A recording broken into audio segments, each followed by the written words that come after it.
Intensitas hujan yang tinggi di kota Parepare, Sulawesi Selatan mengakibatkan banjir merendam 4 kecamatan.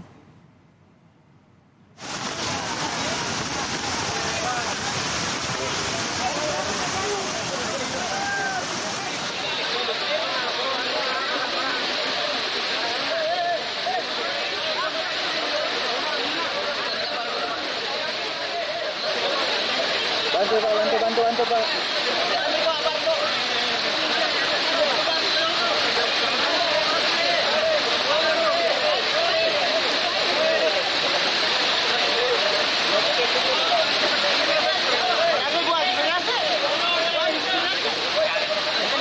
Ini adalah evakuasi warga di 4 kecamatan yang terendam banjir setinggi 1,5 meter.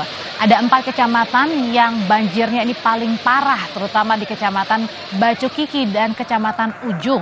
SAR gabungan segera mengevakuasi warga yang terjebak banjir. Intensitas hujan yang sangat deras satu hari pun ini memang sangat bisa membuat beberapa daerah banjir. Alhamdulillah tidak ada korban. Sebuah mobil pickup di Pandeglang rusak parah akibat tertimpa pohon besar yang tumbang.